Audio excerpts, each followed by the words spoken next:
Assalamualaikum warahmatullahi wabarakatuh. Yang kami hormati Ketua Yayasan Universitas Islam Zainul Hasan Genggong, Kiai Haji Muhammad Hasan, Mutawakil Alallah SHMM. Yang kami hormati Rektor Universitas Islam Zainul Hasan Genggong, Bapak Dr. Abdul Aziz Wahab MAG. Yang kami hormati Dekan Fakultas Tadris Umum, Ibu Wahyu Lestari MPD. Yang kami hormati Ketua Program Studi Tadris Bahasa Indonesia, Ibu Makfiratul Hamdiah MPD. Yang kami hormati dosen pengampu mata kuliah studi fikih, Ibu Yeniati Ulfah MPD, dan teman-teman yang berbahagia. Di sini perkenalkan, nama saya Rifatus Sariha, Tadris Bahasa Indonesia semester 2 untuk memenuhi tugas mata kuliah studi fikih yang akan menjelaskan tentang toharoh dan sholat. Taharoh adalah istilah dalam agama Islam yang mengacu pada kebersihan baik secara fisik maupun spiritual, mencakup praktik membersihkan diri sebelum ibadah, seperti wudhu dan mandi junub. Taharoh juga melibatkan kebersihan pikiran dan hati dari hal-hal yang tidak sesuai dengan ajaran agama. Macam-macam taharoh, bersuci ada dua bagian. Yang pertama, bersuci dari hadas.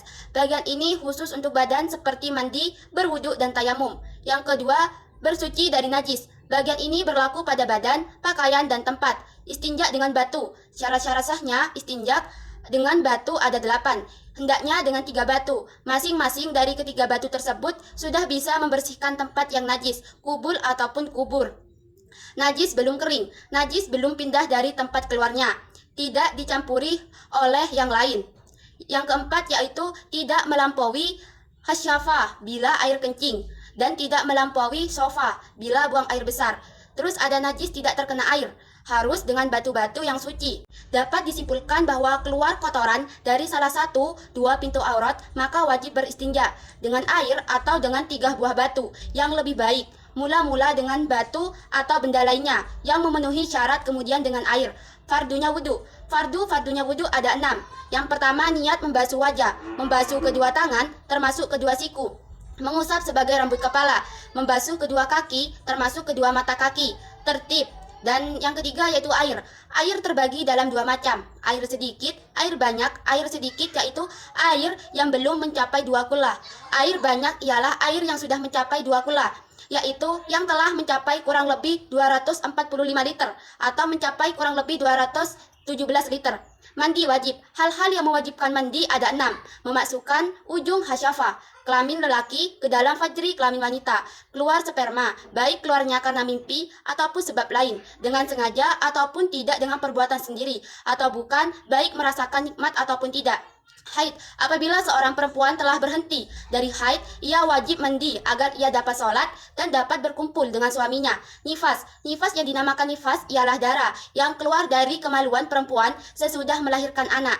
Melahirkan, wanita yang melahirkan haruslah mandi, baik anak yang melahirkan itu cukup umur ataupun tidak. Seperti keguguran, meninggal orang Islam yang meninggal dunia, fardu kifayah atas muslimin yang hidup untuk memandikannya, kecuali orang yang mati syahid dan bayi yang meninggal akibat keguguran dan belum tentu bentuk tubuhnya.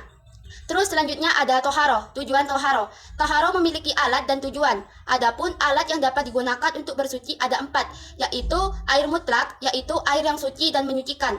Yang kedua, debu yang murni, suci dan tidak mustakmal. Yang ketiga, alat manyama, yaitu sesuatu yang kasar, kuat sehingga dapat menghilangkan sisa-sisa kotoran kulit, bangkai. Yang keempat yaitu batu istinja. Dengan syarat harus suci, dapat menghilangkan kotoran dan benda yang tidak dihormati. Adapun tujuan bersuci ada 4 pula, yaitu berwudhu, mandi, tayamum, dan menghilangkan najis. Taharoh juga dapat diartikan melaksanakan pekerjaan di mana tidak sah melaksanakan sholat kecuali dengannya, yaitu menghilangkan atau mensucikan diri dari hadas dan najis dengan air. Sebab tayamum. Syarat-syarat tayamum dalam kitab Safinatun An-Najah itu ada 10. Yang pertama, harus memakai debu. Yang kedua, debunya harus suci. Yang ketiga, tidak boleh dengan debu yang sudah pernah digunakan sebelumnya. Yang keempat, debunya tidak kecampur tepung dan menyerupainya. Yang kelima, mempunyai maksud memindah debu ke anggota yang ditayamumi. Yang keenam, mengusap muka dan kedua tangannya dengan kedua pukulan. Yang ketujuh, harus menghilangkan najis terlebih dahulu. Yang kedelapan, harus mengetahui dengan sungguh-sungguh arah kiblat sebelum tayamum. Dan yang kesepuluh, tayamum harus dilakukan setelah waktu sholat tiba.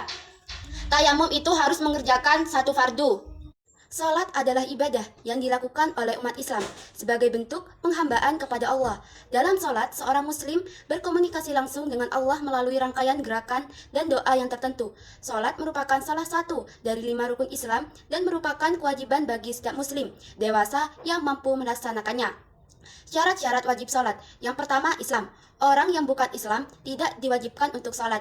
Berarti ia tidak dituntut untuk mengerjakannya di dunia hingga ia masuk Islam. Karena meskipun dikerjakannya tetap tidak sah.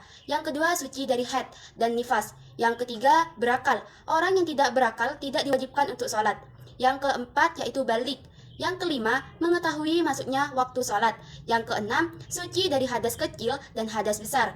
Yang ketujuh yaitu suci badan, pakaian, dan tempat dari najis.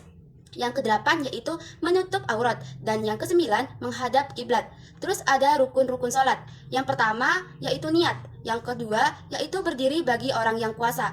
Yang ketiga, takbiratul ihram. Yang keempat, membaca surat Al-Fatihah. Yang kelima, ruku serta tumak nina. Dan keenam, bangun dari ruku serta tumak nina. Yang ketujuh, sujud 2 kali secara tumak nina. Yang kedelapan, duduk antara 2 sujud dengan tumak nina.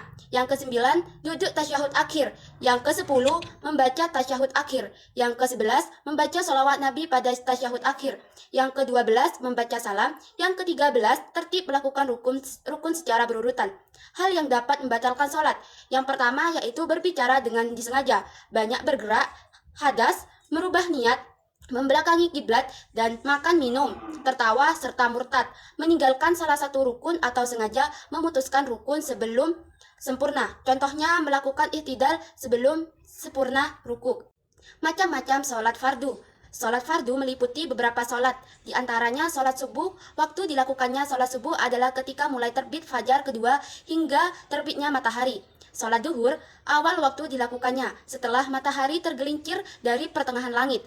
Dan akhir waktu dilakukannya jika bayang-bayang sesuatu sama dengan panjangnya, selain dari bayang-bayang yang ketika matahari tepat berada di atas ubun-ubun. Sholat asar. Sholat asar dapat dilakukan setelah habisnya waktu sholat duhur sampai terbenamnya matahari. Sholat maghrib. Sholat maghrib waktu dilakukannya adalah dari terbenamnya matahari hingga terbenarnya syafaq atau tejah merah. Sholat isya dapat dilakukan mulai dari terbenamnya syafaq merah habis waktu maghrib hingga terbit fajar. Sholat sunnah.